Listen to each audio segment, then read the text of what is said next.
प्रादेशिक समाचार के साथ मैं चंदन कुमार कौंडिल्य। पहले मुख्य समाचार। कोरोना संक्रमण से बचाव के लिए प्रवासी मजदूरों का कोरोना जांच अनिवार्य किया गया। झारखंड सरकार ने सभी जिलों के उपायुक्तों को जारी किया आदेश। मुख्यमंत्री ने कोडरमा में नवनिर्मित डेडिकेटेड कोविड हेल्थ सेंटर में 250 बेड और सदर अस्पताल में 20 ऑक्सीजन पाइपलाइन युक्त बेड का ऑनलाइन उद्घाटन किया। राज्य में कोरोना संक्रमित सक्रिय मरीजों की संख्या अब तक 59,700 से अधिक हुई। राज्य में सबसे ज्यादा संक्रमित मरीज रांची जिले में हैं और बोकारो सेल में 6 मई से प्रस्तावित मजदूरों की हड़ताल स्थगित। प्लांट में ऑक्सीजन के उत्पादन में बाधा न हो, इसे लेकर यूनियनों ने लिया फैसला। और अब समाचार से पहले एक जरूरी संदेश। कोविड-19 मरीजों की संख्या लगातार बढ़ रही है। श्रोताओं से अपील है कि कोई भी कोताही न बरतें। सुरक्षा के सभी उपायों का पालन करें और 18 वर्ष से अधिक आयु के सभी लोग निसंकोच टीका लगवाएं। 18 से 44 वर्ष आयु के लोगों का टीकाकरण 1 मई से शुरू हो गया है। 3 आसान उपायों का पालन करें और सुरक्षित रखें। मास्क पहने, 2 गज की दूरी है जरूरी, सुरक्षित दूरी बनाए रखें, हाथ और मुंह साफ रखें। और आइए बढ़ते हैं अब समाचारों की ओर। प्रवासी मजदूरों के वापस झारखंड आने से कोरोना वायरस संक्रमण का फैलाव न हो, इसके लिए झारखंड सरकार ने इन प्रवासी मजदूरों को हर हाल में कोरोना जांच कराने का आदेश जारी किया है। राज्य के ग्रामीण इलाकों में कोरोना वायरस संक्रमण का विस्तार न हो, इसके लिए मुख्य सचिव सुखदेव सिंह की ओर से आदेश जारी हुआ है। इस संबंध में मुख्यमंत्री हेमंत सोरेन ने ट्वीट कर कहा कि ग्रामीण क्षेत्रों में कोरोना वायरस संक्रमण का विस्तार न हो, इसके लिए राज्य सरकार ने बाहर से झारखंड आ रहे मजदूरों के लिए ये कदम उठाया है। उन्होंने कहा कि राज्यवासियों की सुरक्षा के प्रति सरकार संवेदनशील है। इस संकट की घड़ी में प्रवासी मजदूरों से साथ देने की अपील की गई है। राज्य सरकार की ओर से जारी आदेश में कहा गया है कि बाहर से झारखंड आ रहे प्रवासी मजदूरों को कोरोना टेस्ट कराना अनिवार्य होगा। इस दौरान जिन मजदूरों का कोरोना टेस्ट नेगेटिव आएगा, उन्हें 7 दिन के लिए होम क्वारंटीन में रहना होगा। इस दौरान जिला प्रशासन की ओर से हर सुविधाएं मुहैया कराई जाएंगी। वहीं मजदूरों को उनके घर से भेजने से पहले रैपिड एंटीजन टेस्ट भी कराना होगा। इसके लिए जिन प्रवासी मजदूरों का कोरोना टेस्ट पॉजिटिव आएगा, उन्हें 2 टेस्ट कराने होंगे और नेगेटिव आने के बाद होम आइसोलेशन के बाद ही उन्हें वापस घर भेजा जाएगा। इस दौरान कोरोना गाइडलाइन का पूरी तरह से पालन करना होगा। इस संबंध में राज्य सरकार ने सभी जिले के उपायुक्तों को इसे हर हाल में पालन करने संबंधी निर्देश जारी किए गए हैं। इधर मुख्यमंत्री हेमंत सोरेन ने आज कोडरमा जिले में नवनिर्मित डेडिकेटेड कोविड हेल्थ सेंटर में 250 बेड और सरकारी कोविड सदर अस्पताल में 20 ऑक्सीजन पाइपलाइन युक्त बेड का ऑनलाइन उद्घाटन किया।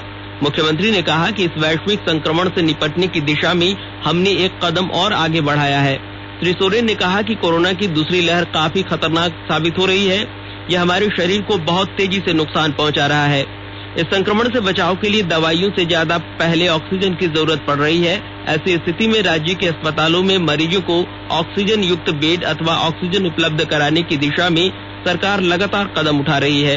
उन्होंने कहा कि अस्पतालों में ऑक्सीजन की आपूर्ति सामान्य एवं नियमित बनाए रखना सरकार की सर्वोच्च प्राथमिकता है।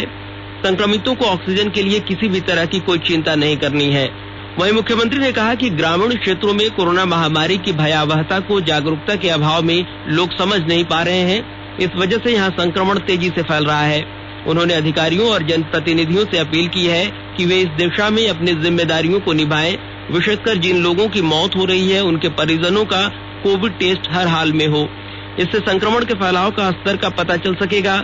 इस मौके पर मुख्यमंत्री आवासीय कार्यालय से स्वास्थ्य मंत्री श्री बन्ना गुप्ता, विकास आयुक्त स्वास्थ्य विभाग के अपर मुख्य सचिव श्री अरुण कुमार सिंह, मुख्यमंत्री के प्रधान सचिव श्री राजीव अरुण एक्का, नगर विकास एवं आवास विभाग के सचिव श्री विनय कुमार चौबे और कोडरमा से विधायक श्रीमती नीरा यादव, विधायक श्री अमित कुमार यादव, जिला परिषद कार्यकारी समिति के अध्यक्ष श्रीमती शालिनी गुप्ता और उपायुक्त श्री रमेश घोलप के अलावा जिला प्रशासन के कई पदाधिकारी ऑनलाइन मौजूद थे। झारखंड प्रदेश कांग्रेस कमेटी के अध्यक्ष और राज्य के वित्त तथा खाद्य आपूर्ति मंत्री डॉक्टर रामेश्वर उरांव ने कहा है कि कोरोना संक्रमण से उत्पन्न स्थिति के कारण राज्य में राजस्व संग्रहण घटकर 50% हो गया है। हालांकि फिलहाल कृषि, खनन और निर्माण कार्य पर रोक नहीं है।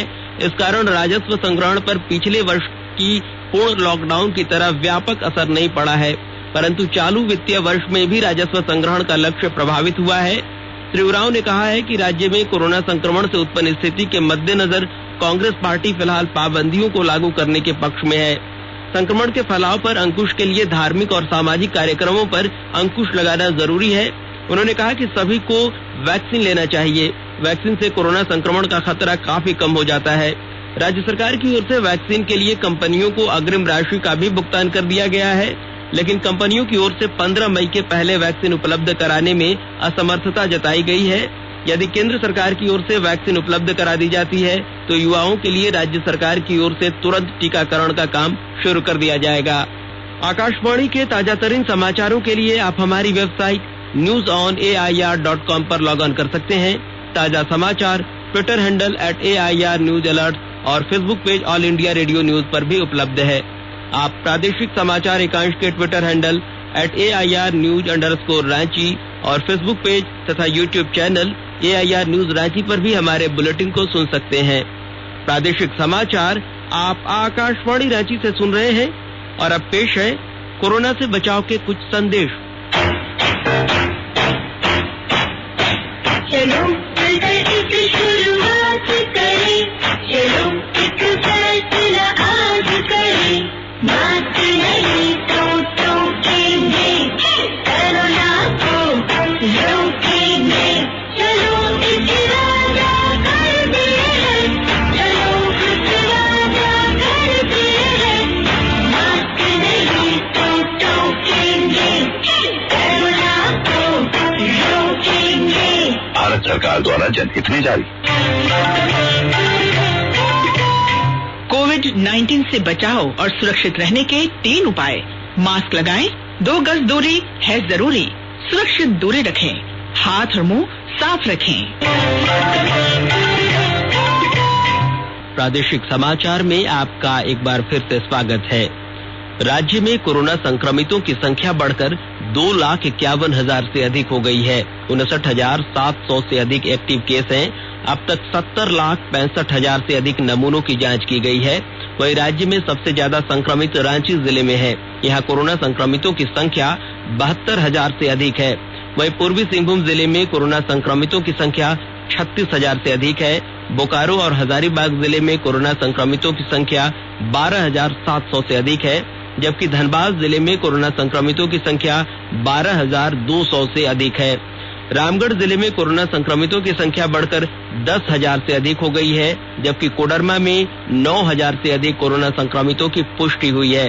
वहीं राज्य के health care worker, frontline worker और 45 वर्ष से अधिक आयु के 26 लाख से अधिक लोगों को कोरोना टीका का प्रथम डोज दिया जा चुका है। वहीं 5,19,000 से अधिक लोगों को टीके के दोनों डोज दिए गए हैं। गैस एनजेसीएस यूनियन मोर्चा ने कोविड महामारी के संक्रमण को देखते हुए बीएसएल में 6 मई की प्रस्तावित हड़ताल को स्थगित कर दिया है। मोर्चा के नेताओं ने कहा कि कोविड महामारी देश के लिए संकट बना हुआ है और इस संकट की घड़ी में देश को सांस बीएसएल दे रहा है। प्लांट में ऑक्सीजन के उत्पादन में कोई बाधा नहीं पहुंचे और बीएसएल कर्मचारियों में संक्रमण न फैले, इसके लिए हड़ताल को स्थगित करने का निर्णय लिया गया है। इसके साथ ही यूनियन ने कहा कि सेल प्रबंधन आपदा में हड़ताल से बचने का अवसर खोजना बंद करे और 1.5 महीने के भीतर वेज रिवीजन, कोरोना पीड़ित कर्मचारियों के आश्रितों को नौकरी, लीव इनकैशमेंट के साथ ही ठेका मजदूरों का न्यूनतम वेतन 21,000 रुपए की मंजूरी दे। वर्चुअल मीटिंग में बीके चौधरी, देवदीप सिंह, दिवाकर साधु, शरण गोप, डीसी गोहाई, प्रेम कुमार, अनिरुद्ध राय ने भाग लिया। इधर कोविड-19 के संक्रमण के रोकथाम एवं बचाव के लिए गुमला उपायुक्त शिशिर कुमार सिन्हा ने जिले के सभी राजस्व ग्रामों का कोविड-19 के संबंध में सर्वेक्षण करने का निर्देश दिया है। संक्रमण प्रभावित राजस्व ग्रामों में रहने वाले परिवारों का टेस्टिंग कराने का निर्देश देते हुए चिकित्सीय सुविधा ससमय प्रदान करने को कहा गया है। गुमला जिले में कोरोना वायरस के संक्रमण में काफी वृद्धि हो रही है। इसके साथ ही यह भी सूचना मिल रही है कि कई गांवों में भी इसका संक्रमण तेजी से फैल रहा है। कोविड-19 से संबंधित ससमय टेस्टिंग नहीं होने तथा चिकित्सीय सुविधा यथा दवाएं आदि उपलब्ध नहीं होने पर गंभीर स्थिति उत्पन्न होती है। चाईबासा पुलिस ने ब्राउन शुगर से जुड़े 4 आरोपियों को गिरफ्तार किया है। इसमें एक महिला भी शामिल है। चाईबासा के एसडीपीओ दिलीप खलखो के नेतृत्व में गठित छापेमारी दल द्वारा मुफस्सिल थाना के बासा टोंटो गांव के पास से पहले 3 आरोपियों को ब्राउन शुगर के साथ गिरफ्तार किया गया और फिर उनकी निशानदेही पर ब्राउन शुगर सप्लायर महिला को भी गिरफ्तार कर लिया गया है। महिला आरोपी पूर्वी सिंहभूम के बागबेड़ा थाना के हरहर गुट्टू की रहने वाली है। वहीं गिरफ्तार आरोपियों के पास से करीब 50 ग्राम ब्राउन शुगर भी बरामद हुआ है। आरोपियों की न्यायिक हिरासत में भेज दिया गया है।